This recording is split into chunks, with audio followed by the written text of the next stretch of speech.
Thank you very much, the Right Honorable Prime Minister Raila Odinga. Ladies and gentlemen, let's take our seats. Thank you very much.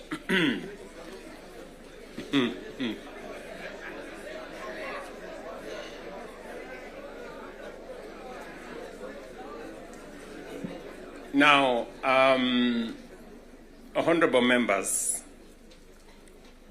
let me join the Right Honorable Raila Odinga and all the leaders who have spoken before me to welcome all of you to this very important first ever parliamentary group meeting that brings the two major coalitions together today here in Karen.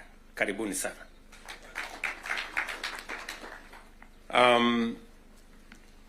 The Right Honorable Raila Odinga has given us the context of why we are meeting here. I really would want to add not so much, because he has ably contextualized why we are meeting here today. That we have a nation to look after and we have a nation to protect, and there are options that are available to us, and I think we chose to protect the nation called Kenya by our coming together. And so I want to commend both the Right Honorable Raila Odinga and the ODM party, my former party, for standing up to be counted when the country needed leaders to stand up for Kenya. It may have been easy to do the opposite. It may have been popular to do the opposite. I know many people have vilified the Honorable Raila Odinga and the ODM party for the decision they took to stand for Kenya when there was need to do so. And let me say the following as the President of Kenya today. We have come from very far as a nation. We stand here today as a robust democracy, a nation that is making strides in our national development. And I want to speak to you candidly. I don't have a written statement because I really wanted to speak to you from my heart. Because where I stand today, I've had a political journey as a person. And by God's grace, I have come very far. You know, out of the 5 people who have become presidents in Kenya, I am one of them. I don't take it for granted, and I don't take it lightly that God has given me an opportunity to be one of the 5 Kenyans who have had the opportunity to lead this country. And I must say this to us as leaders, that a nation, the progress, the destiny of a nation is decided by leaders. As to whether we are going to be a progressive nation or we are going to be a failed state is going to be determined by leaders, by us, the people who are sitting here. And therefore, the place of leadership is almost sacred. Nobody becomes a leader by chance or by default or by mistake. Today, you are a member of parliament or a senator or a governor or the position I hold and all the other positions that we hold because God and destiny has given us that chance. And we must think about it deeply. And so I want to ask you as leaders,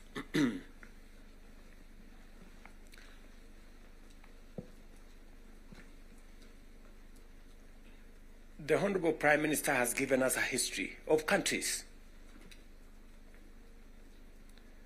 I will add to that list 2 countries. Singapore and Kenya were the same countries 60 years ago. Malaysia and Kenya were the same 60 years ago. But today, we play in different leagues. They have managed to progress to the first world. We are still where we are. The difference between what Singapore has become and what we are is leadership.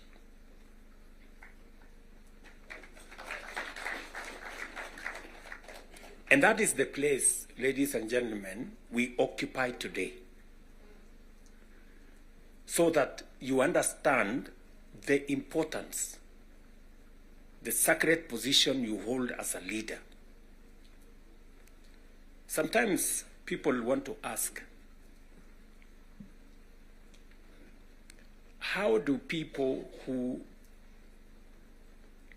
live in different houses, they have their own lives to pursue, but they wake up one morning on an election day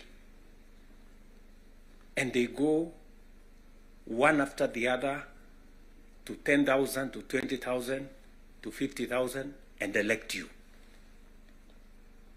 You are not special. But it is a moment that God has given us as leaders. And therefore, we must do whatever we are doing, knowing very well that we have a heavy, almost sacred responsibility to the people we lead and to the nation of Kenya.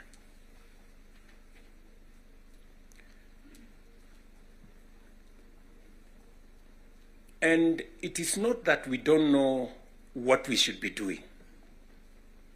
We all know what we should be doing. It is not that we have shortage of ideas. It is not that we have shortage of what we need to do. In fact, I dare say we have some of the very best ideas. We have very good manifestos all the time.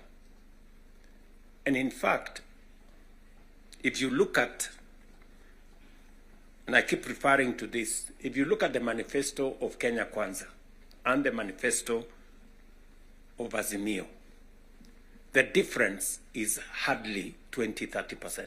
70% we share what we think should be fixed in Kenya. But politics somehow has taken our country hostage, that we cannot do what we all know we should do.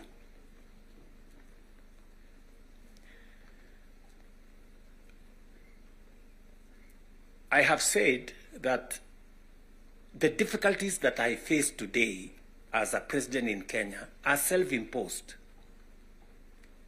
You know, I imposed on myself all these difficulties. Implementing the new funding model, implementing SHA, implementing housing, doing all those things. If I hadn't done any of those, I would be a very popular person, and but the country would not have moved anywhere. I am confident that if Raila had become president, he would be doing what I'm doing. Yes. he would be implementing SHA, he would be implementing housing, he would be doing reform in the education, he would be doing reform in agriculture. I know that for a fact, because I have been in his school of leadership. That's the correct position. And he would be as unpopular or as he'd be having the same difficulties that I have today. But these are necessary for Kenya to change. Friends, we cannot change the country otherwise. And that is why he has the courage to stand here and tell you, let us stop the extortion. Yes. Very few leaders can stand here and tell you to stop the extortion that is going on in Parliament. I'm telling you the truth. Very few leaders. Because we like making peace with mediocrity. Oh, and they're trying to explain things that we shouldn't be explaining. Now let me ask you, friends, we are all friends here. Yeah, we are one team, or so I guess. This fellow who is called chairman of welfare in committees, what is their job? What is their job? Extortion, that's it. And that is what Prime Minister is saying.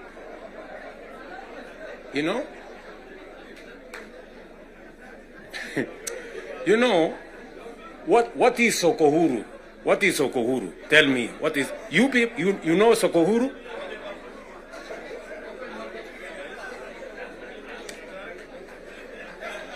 So,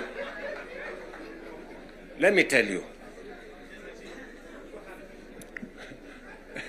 No, you see, and this is the same problem that we face. This is the same problem that we face. Because, look, for example, we passed the law that we all know, friends, we all know the problems we go through with fundraisings for people who have hospital bills. All of us. In your phones, you have WhatsApp groups. So-and-so has this, this condition, so-and-so has this condition, to contribute here. True or not true? Yes. But we don't want to fix it because it's difficult. But I must commend you. I must commend the members of National Assembly and Senate, because you took the courage and passed the bills that today is beginning to solve the problem of health in Kenya. It may not happen instantly, but all of you can now see that there is a possibility that we can sort out the challenge of health and health delivery in Kenya. But because we had to be bold, we had to be bold and make the necessary decisions. Today, we are dealing with the crooked hospitals and health professionals who still want to steal from SHA and to steal from our health provision. And we will go after them and we will deal with them. So, what am I saying? I am saying the following. If we have to change Kenya, my friends, we have a historic opportunity today with this broad-based government, we have a historic opportunity to unleash the full potential of Kenya. We all believe, I do, that Kenya is a very great country, this country of ours. There is absolutely no reason why Kenya is not like Singapore. We have what it takes. Let me repeat. We have what it takes to measure up to the countries in the first world. Yes, we do. Yes, we do. But we are playing in the wrong league because leadership me and you are refusing to stand up to what this country needs. I really want to persuade you guys. I really want to persuade you friends. Yeah? This is not about William Ruto. I am here today, I will not be there tomorrow. This is not about Raila Odinga. Right? It's about the country called Kenya, where today we have the privilege to be the leaders, to be the decision makers, to decide which way Kenya. It is us who are seated here. It is us. And we have the historic opportunity to make this country what we have always wanted it to be, but it has not been. As I have said, the same way Raila Odinga can stand here and tell you we must stop the wrongs, I have also said that I am ready to pay whatever price to make this country change. Yes, we must change this nation. And we can do it. Look, housing was part of our conversation for the last 30 years. Yes, we've always talked about housing and how important it is and how it is going to create jobs, how it is going to stop land fragmentation, how it's going to allow us to produce, to save land that is meant for food, how we are going to have decent housing, how we are going to reduce on slums, how we are going to have decent livelihoods. We've always said that. The Right Honorable Raila Odinga tried with the first slum upgrading projects. We started there.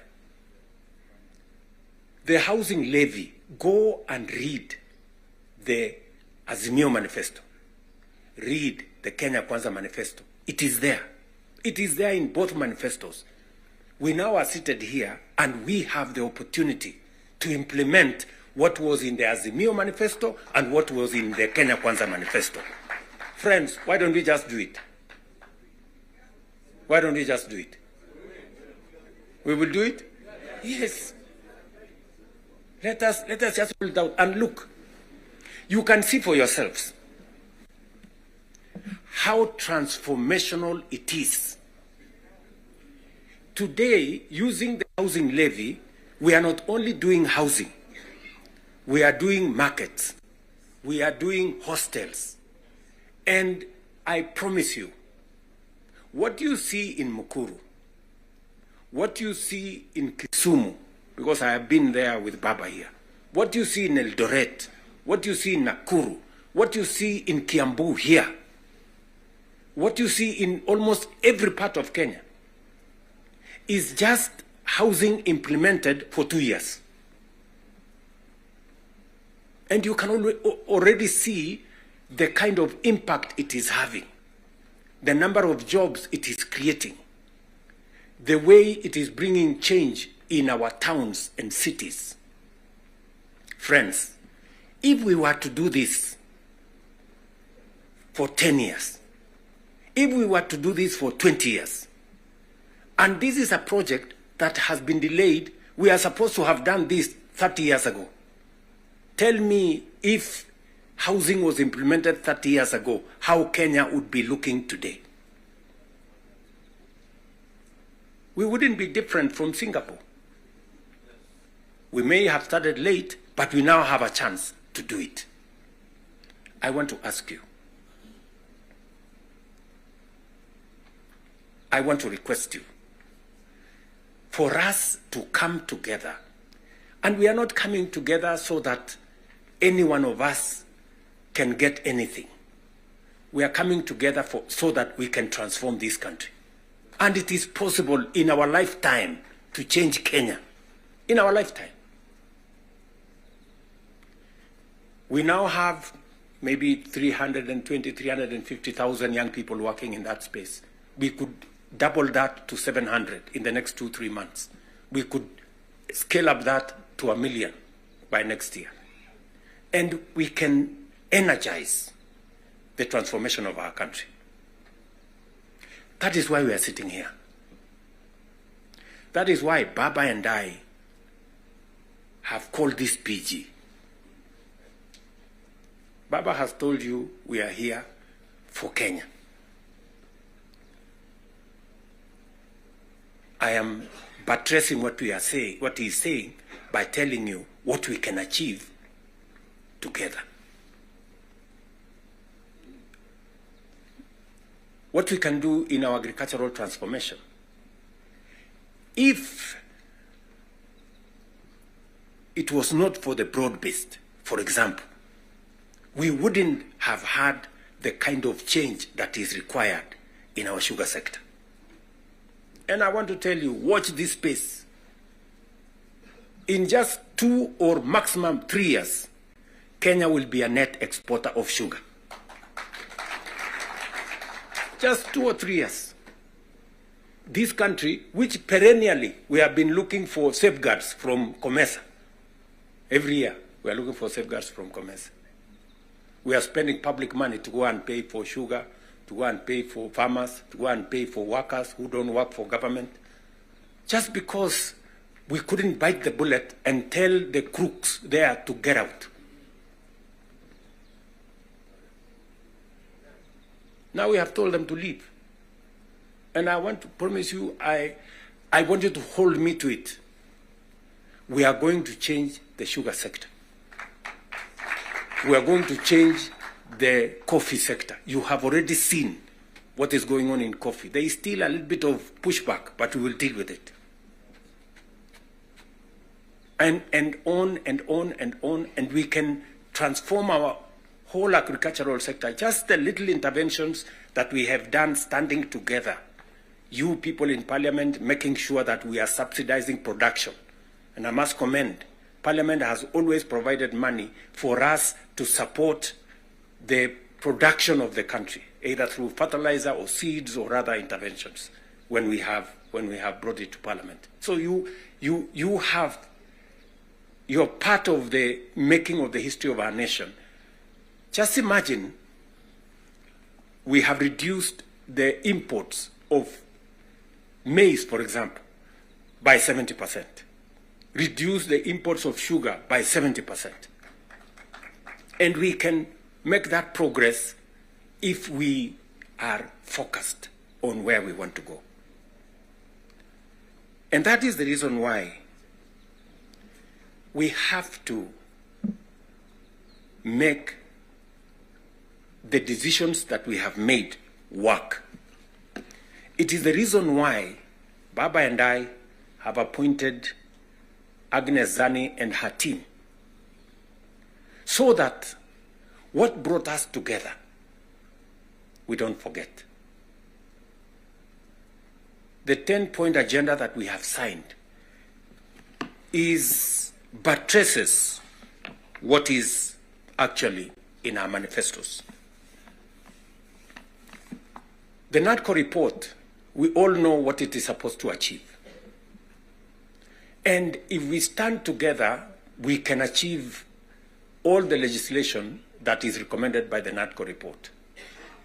Parliament has what it takes, to do this. For Kenya, we can do it. And I want to persuade this PG to work with us and for all of us to be committed to this exercise. Protecting devolution. There is need for us as a nation to distinguish between governance and devolution. The governor is not devolution. The governor is a person.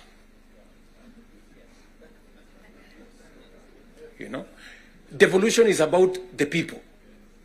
It is not about the governor.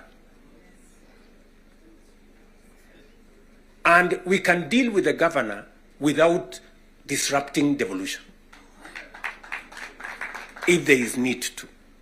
But what is sacrosanct, what is constitutional, is that we must get local people, development, to be at a local level as much as is practically possible.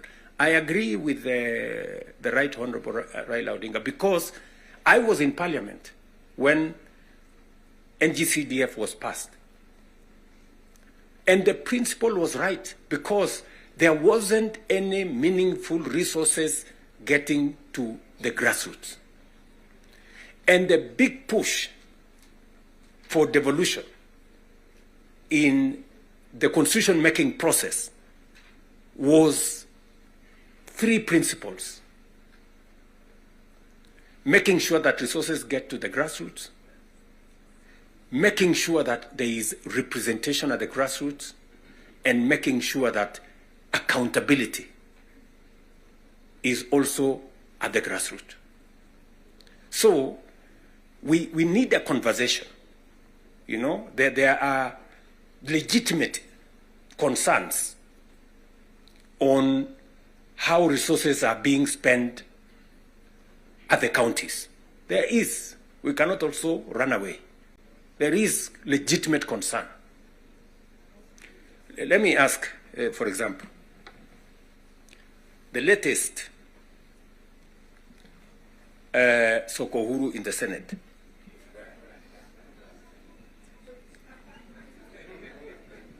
Because you have to accept, you know, by virtue of the position I hold today, I am a consumer of raw intelligence. I know what's going on. Where does somebody find 150 million? Where? Huh?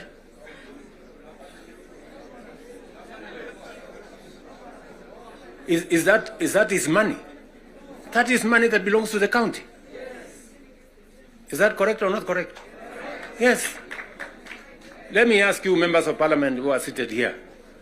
Do you, for example, know, do you, for example, know that a few members of your committee collected 10 million shillings so that you could pass that law on anti-money laundering? Did you get the money?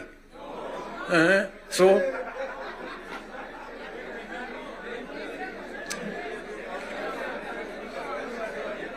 So,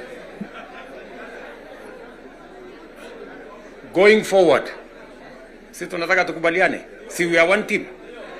Yes, there are people who are destroying the credibility of Parliament.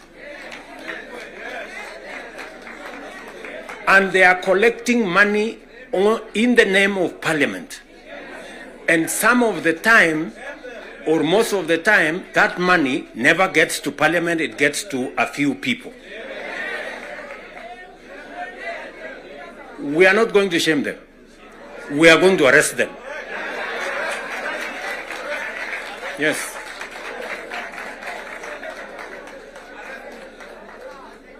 Do we agree? Do we agree? Yes. Whoever is giving and whoever is being given and whoever is doing whatever it is, we sort them out.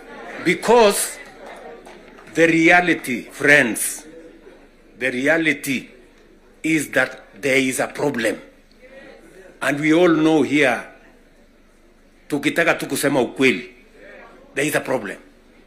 And unless we sort it out, we are going to destroy our nation. We are going to destroy this nation unless we sort it out.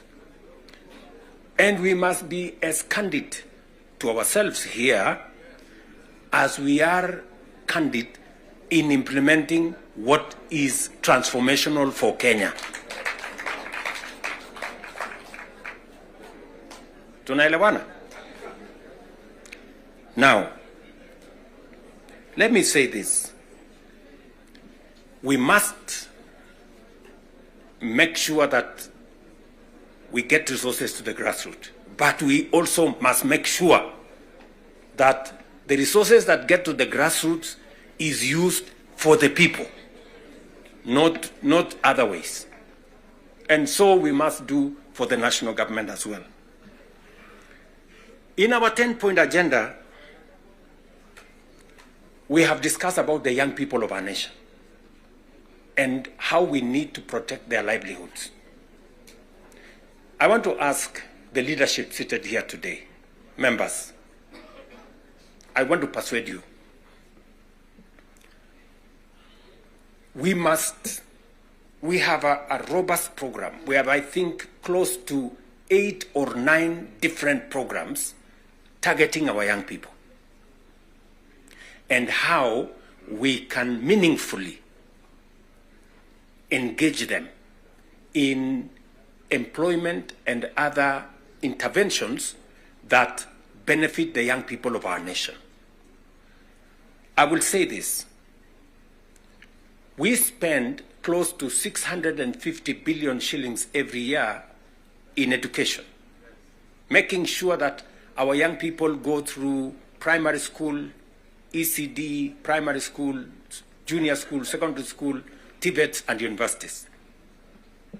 We must equally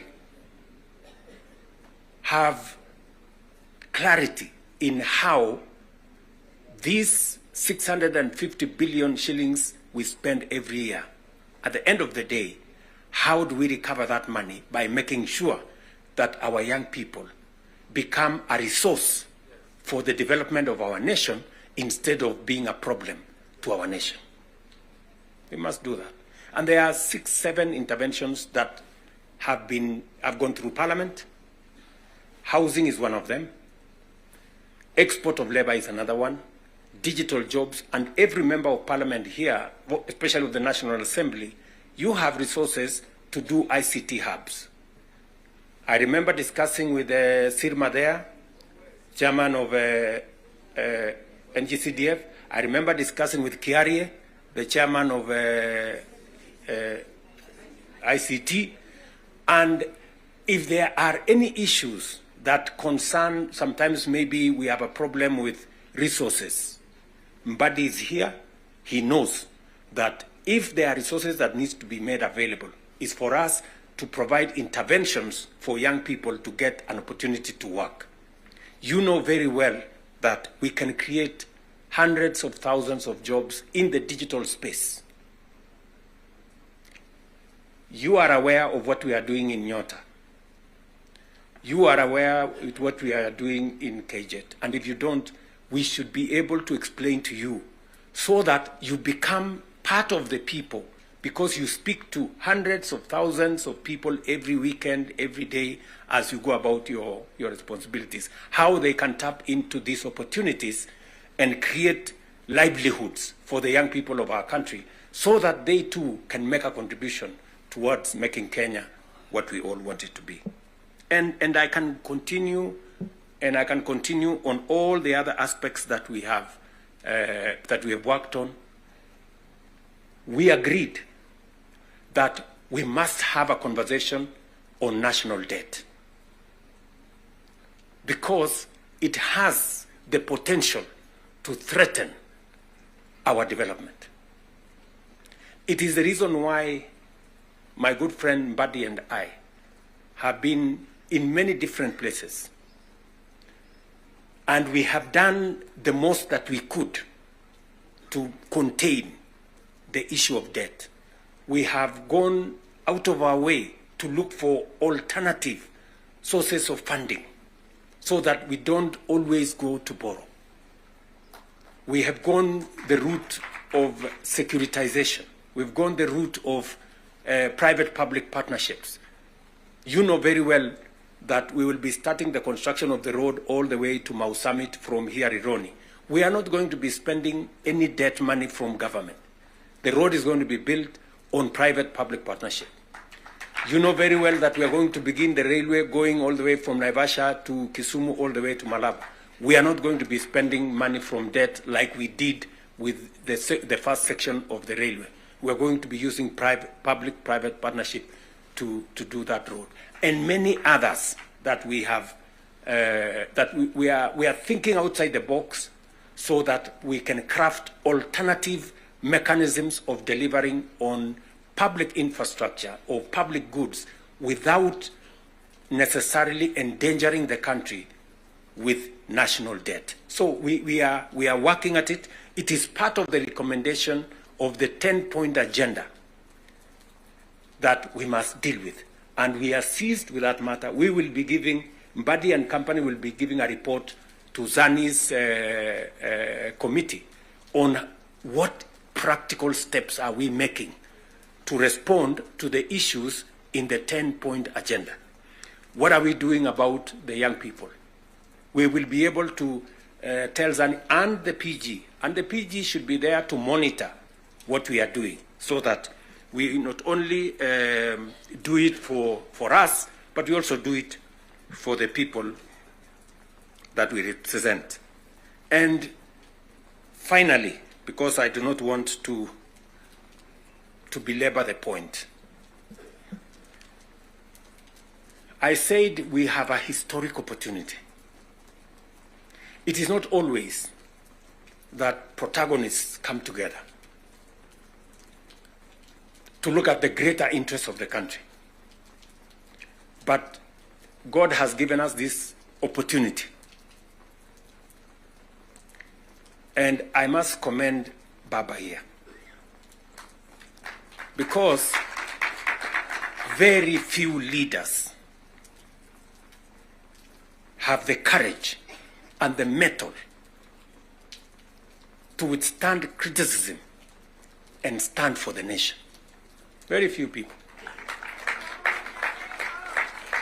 Very few people. Many people look for what is convenient, what is popular, even if it is wrong, and they want to pander to it. But when a nation's destiny is at stake, you need statesmen, you need people who have the courage to put Kenya first and everything else secondary. So, what am I saying in conclusion? I am saying Zani and team have a job to do. They will be briefing Right Honorable Raila Odinga and myself on what needs to be done. We will be able then to guide what will be happening, what the executive need to do, what the legislature, the role the legislature need to play, and the role others may need to play. And as we do that, we will need another opportunity to be granular. Today was the first occasion for us to deal with this. But down the road, we need to bring the members of the executive, at least the ministers, to come so that we can have a meeting of minds between the executive and the legislature on matters that are of national importance. Further down the road, we may need that engagement. Maybe not in a sitting like this. Maybe we can organize a retreat for 2 or 3 days, so that the questions I see members of parliament asking on some of the programs, we can fully understand the import of the programs we are running, what they are meant to achieve, the transformation that is supposed to happen, and how we position ourselves to make sure that we provide the push necessary for that transformation to happen. Again, focusing on the greater picture, the bigger picture of our nation. So, ladies and gentlemen, I want to say thank you very much for coming for this session. I know we will listen to you by way of feedback on some of the things that you want us to respond to. We are here because we are one team, and we want to succeed together. And we want to make sure that none of us is left behind. Are we together? So, mimi nimesema asante sana. If there are any questions directed to me, I will be willing and ready to answer. If there are some directed to any one of us here,